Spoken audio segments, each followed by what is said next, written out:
Oi pessoal, tudo bem? Professor César falando. Então no último vídeo paramos aqui, no exercício 7. Bom, então olha só que legal, A técnica de volumetria de neutralização pode ser utilizada inclusive para determinar teor de nitrogênio em amostra de carne, Aqui, ó, uma amostra de atum enlatado. Então tem um método de Kirschbaum para você conseguir determinar nitrogênio. Por que nitrogênio é importante de ser determinado no atum? Porque existe uma correlação entre massa de nitrogênio e massa de proteína. Acho que essa correlação, não estou lembrado aqui agora, tá? Mas se você for pegar as proteínas de modo geral, elas têm mais ou menos a mesma porcentagem de nitrogênio. Então, se você acha o nitrogênio, automaticamente, se você acha a massa de nitrogênio, automaticamente dá para você estimar mais ou menos a massa de proteína que tem ali, tá? Então, essa é uma técnica importante para determinar teor de proteínas em alimentos, tá? Eu não vou comentar muito bem esse exercício, porque na verdade ele é uma adaptação do método de Kirschbaum. Ele faz uma titulação direta, e o método de Kirschbaum, o tradicional que a gente vai para fazer no laboratório, ele é uma titulação por excesso, Então o exercício é uma adaptação, eu não vou comentar ele, tá? Mas está aqui uma explicaçãozinha do método de Kirschbaum. Eu vou explicar ele no exercício 10, aí a gente vai fazer com calma, tá? Então esse aqui fica para casa, beleza? Tá aqui a respostinha, 3,91% de nitrogênio. Aqui, gente, exercício 8. Se você for olhar com calma, ele é um típico exercício onde você vai ter que trabalhar a titulação por excesso, tá? Então, eu não vou resolver esse, eu vou resolver só o 10, porque o 10 mata 2 coelhos com uma cajadada só. Eu vou usar o método de Kirschbaum e vou usar a titulação por excesso, tá? Mas eu vou deixar um segredo para você. Qual que é a diquinha do tio para resolver exercício onde eu tenho titulação por excesso? A dica é: comece pelo final, Todos os cálculos faça do final para o começo, tá? Quando você faz isso do final para o começo, vai dar certo. Vai ficar mais claro quando a gente pegar uma titulação por excesso para fazer, que daqui a pouquinho nós vamos fazer, tá? Então esse aqui fica para casa também. Opa, eu estou voltando. Então exercício 8. Exercício 9 também é por excesso. Então pegou uma amostra de ferro impura, jogou ácido clorídrico em excesso, produzindo cloreto ferroso e hidrogênio. Após essa reação, o excesso de HCl foi neutralizado por NaOH. Entende o que é o excesso? Então você vai começar os cálculos por aqui, o excesso de HCl neutralizado por NaOH. Então você vai achar o número de mols de HCl que sobrou a partir da titulação com NaOH. Isso já é a parte final do processo. E aí você desconta esse número de mols do número de mols inicial que você jogou de HCl. E aí você acha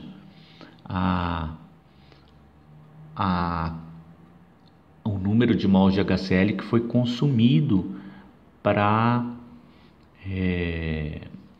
reagir com ferro. Tá claro isso, gente? Cloreto ferroso, tá? Cloreto ferroso está te dando a dica da proporção. O cloreto ferroso é o ferro 2. Beleza? É isso que está sendo formado na brincadeira. Esse aqui é um típico exercício também que eu estou partindo do pressuposto que o ferro só vai reagir com... Quer dizer, o HCl só vai reagir com ferro. Se eu tenho uma liga metálica lá e eu tenho outros metais, esse HCl pode estar reagindo com outros e aí a minha análise vai para o espaço, Não funciona isso aqui. Então é um exercício para treinar a titulação em excesso, mas dependendo da minha amostra, esse procedimento aqui não faz o menor sentido, tá? Muito bem. Então agora a ideia é aproveitar para tentar trabalhar pelo menos um exemplo de titulação de excesso e mostrar para vocês o método de análise de Kirchhoff, certo? A próxima atividade eu estou mandando um vídeo onde a moça faz análise de nitrogênio em um alimento, ok? E ela mostra todo o processo de Kirchhoff, tá? Então é na próxima atividade. Vamos aprender como é que faz os cálculos. Então vem contigo que você passa de ano. Ó, uma amostra de 0,7121 gramas de farinha de trigo foi analisada pelo método de Kirchhoff. A amônia formada pela adição de uma base concentrada após a digestão com ácido sulfúrico foi destilada em 25 ml de HCl 0,04977 mol por litro. O excesso de ácido clorídrico foi retrotitulado com 3,97 ml de NaOH, com aquela concentração que você está vendo. Calcular a porcentagem de nitrogênio na farinha. Então, olha só, no que consiste basicamente o método de Kirchhoff? Deve-se ao seu criador, o químico dinamarquês Johann Gustav Kirchhoff. É utilizado para determinar nitrogênio contido numa substância orgânica, num alimento, por exemplo. E aí, como a gente sabe mais ou menos a quantidade de nitrogênio existente de modo geral nas proteínas, dá para fazer uma correlação com o teor de proteínas. O nitrogênio orgânico, então, o que eu faço com ele? Ele transforma-se em amônia, né, por digestão com ácido sulfúrico e posterior alcalinização da solução, tá? Então, o que acontece? A gente primeiro a gente abre, a moça mostra isso no vídeo, né? A gente abre a amostra orgânica com ácido sulfúrico, porque é um reagente extremamente oxidante, vai arrebentar com tudo que tem ali, o ácido, né? E aí tem a alcalinização e a liberação de amônia, tá? Essa amônia, eu conduzo ela para dentro de um recipiente que tem excesso de ácido clorídrico. Então essa amônia vai reagir com esse ácido, fazendo que ele perca, fazendo com que a sua concentração diminua, né? Então a molaridade do ácido vai diminuir, porque por conta de parte dele ser consumido pela amônia. E aí, como eu sei a molaridade inicial do meu ácido, e eu consigo, por titulação, achar a molaridade final, aí eu desconto uma da outra e consigo, né, o número de mols, eu desconto um do outro e consigo saber qual que é o número de mols de ácido que reagiu com o número de mols de amônia. Como essa proporção é de 1 para 1, eu automaticamente descubro o número de mols de amônia e aí acho o teor de nitrogênio, certo? É nisso que se baseia o método.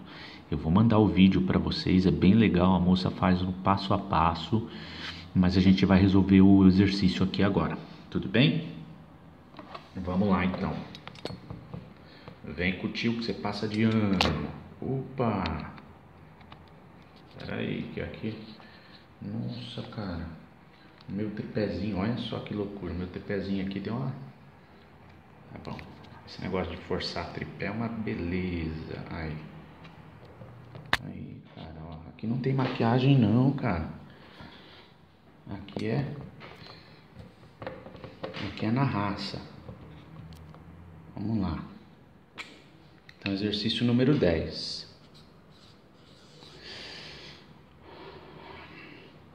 Ó, vamos desenhando. Eu adoro desenhar, adoro. Ó, peguei uma amostrinha de farinha de trigo. Tá aqui, ó. Qual que é o tamanho dessa amostra? 0,7121 gramas de farinha de trigo. Muito bem. O que acontece, gente? Parte dessa farinha é nitrogênio, tá? Então, eu preciso determinar, eu quero saber qual que é a parte dessa farinha que é nitrogênio.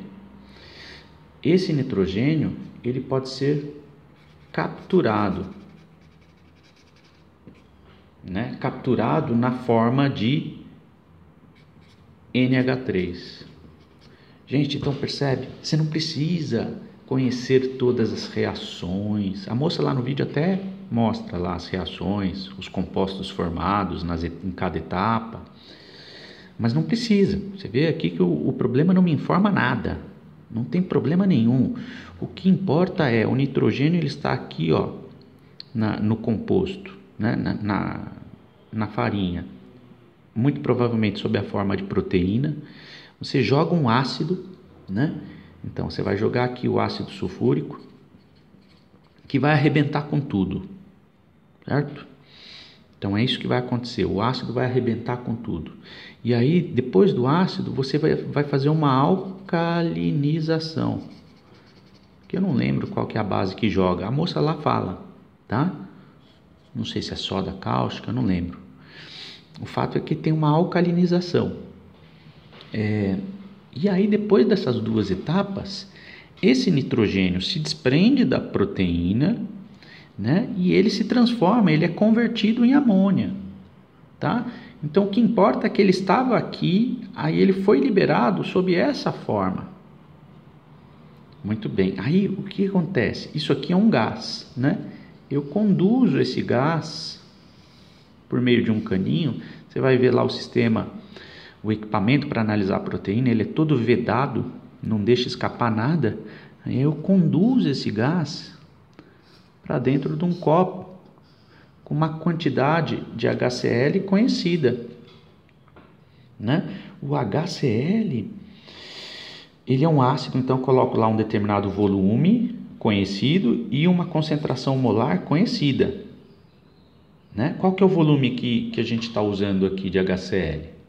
25 ml, que o exercício descreveu. Tá lá, depois no exercício você olha. Qual que é a concentração do ácido que eu coloquei aqui? 0,04977 mols por litro. Certo? Então isso aqui tem um número de mols. Molaridade vezes volume dá um número de mols de ácido. Tem um número de mols aqui. O que vai acontecer? Esse ácido está aqui paradinho, né? Aí a amônia vem, ó, e reage com o ácido. Ó, tem um par de elétrons não ligantes aqui, ó. Esse hidrogênio vem para cá, ó. Certo? E eu vou formar NH4 mais Cl menos. O Cl vai ficar sozinho, NH4 mais. Ó, esse é o princípio do método. Estão entendendo? Então essa relação se dá 1 mol para 1 mol. Molaridade do ácido vezes volume do ácido é igual a molaridade da base vezes... Então, molaridade do ácido vezes volume do ácido é igual a molaridade da base vezes volume da base. Né? Número de mols de ácido é igual ao número de mols da base. É isso que nós temos. Certo? Tá claro aqui? Todo mundo compreendeu mais ou menos o princípio do método? Você vai ver lá o equipamento funcionando e tudo mais. Ó, então você tem a primeira etapa, que é a etapa da digestão. E aí depois, esse nitrogênio capturado sob a forma de amônia, ele vai ter uma etapa de reação com o HCl. E aí, né, ele vai consumir parte desse HCl. Eu tinha um número de mols inicial que foi diminuído, né? A concentração, o volume não vai mudar, porque porque eu estou borbulhando um gás aqui, ele vai reagir, o volume é desprezível, a mudança de volume, né? Não existe mudança de volume, mas a concentração vai cair, a concentração inicial do ácido. Se a concentração vai cair, o número de mols de ácido no final vai diminuir. Mas como é que eu determino o número de mols de ácido no final? Depois que eu borbulhei a amônia, eu pego esse HCl que sobrou e eu titulo ele. Ó, eu pego esse HCl e titulo ele com NaOH, de concentração conhecida.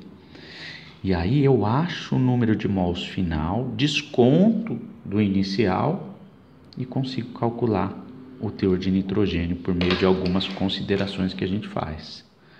Tudo bem até aqui? Todo mundo entendeu o princípio do método? Então vamos fazer o cálculo aqui, ó. Qual que é o ideal, gente? O segredo de titulação por excesso. O segredo é começar do final.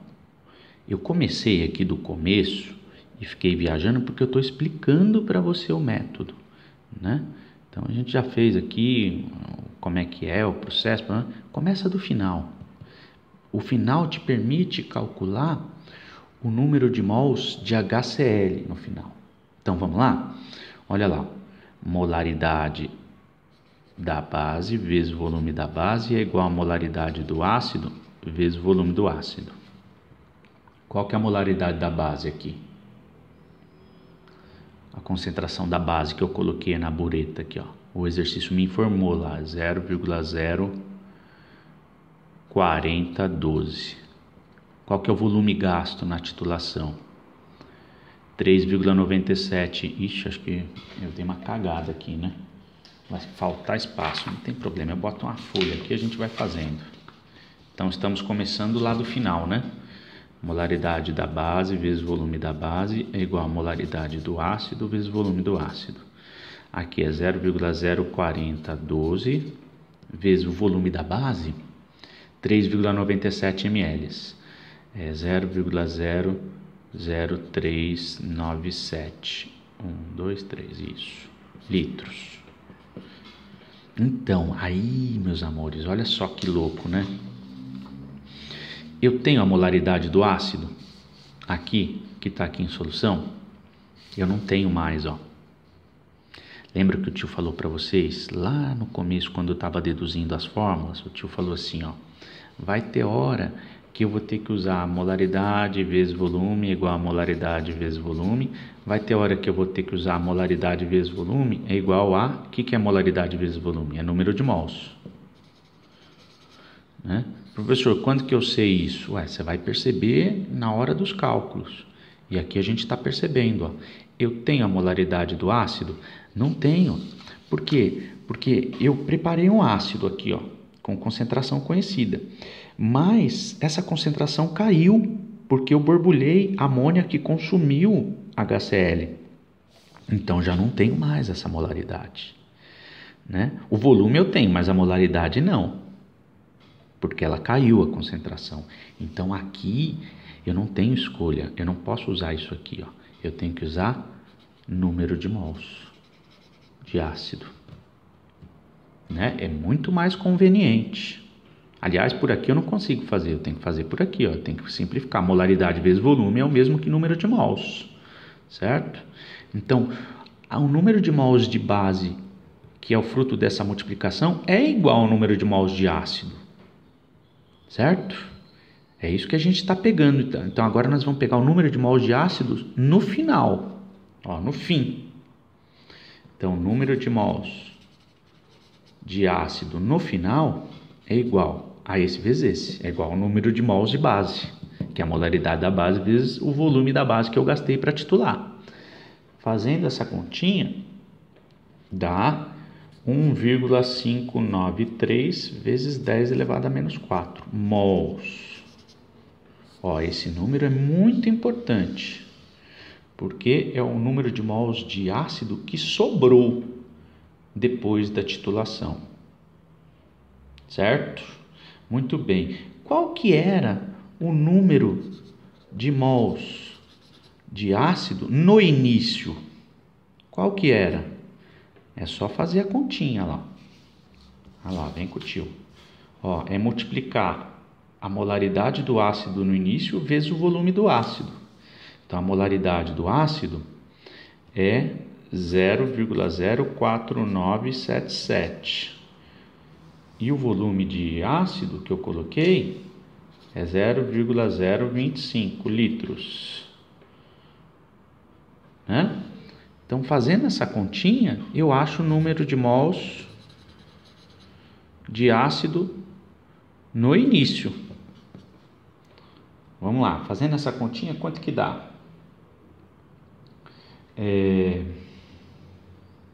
Eu fiz aqui, deu 1,25425 vezes 10 elevado a menos 3.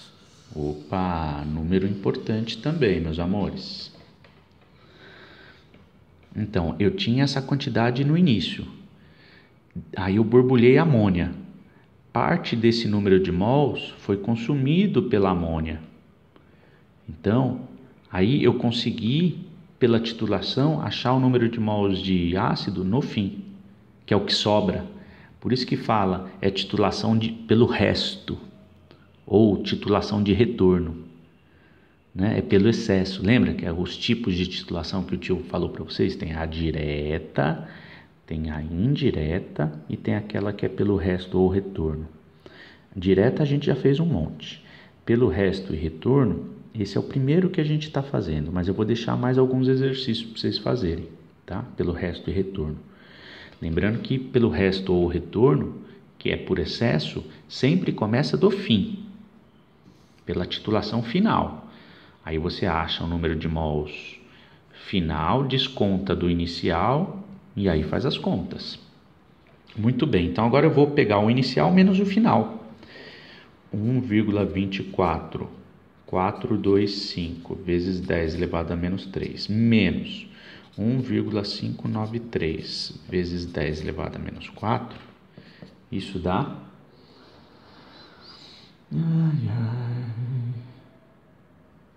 1,08495 vezes 10 elevado a menos 3. Mols. Mols de quê? Mols de HCl que reagiu. Ó. Eu tinha uma quantidade inicial de mols de HCl. Aí borbulhei amônia. Sumiu uma parte do número de mols de HCl. Certo? Então, aí o que sobrou de HCl eu titulei. Aí eu fiz o inicial menos o final, me dá a quantidade que reagiu. A quantidade que reagiu com a amônia. Né? Então, aí como eu conheço a reação, um mol de HCl sempre reage com um mol de amônia, né? E eu descobri que o número de mols de HCl que reagiu com amônia foi esse aqui, ó. Eu posso inferir, então, que o número de mols de amônia é 1,08495 vezes 10 elevado a menos 3 mols de NH3, que foi borbulhado. Ó, percebe? É a interpretação. Se você não tem essa sacada, você não acha. Né? Ó, como é que eu descobri isso aqui? Ó? Como é que eu fiz essa inferência? Porque eu sei que um mol de HCl reage com um mol de amônia.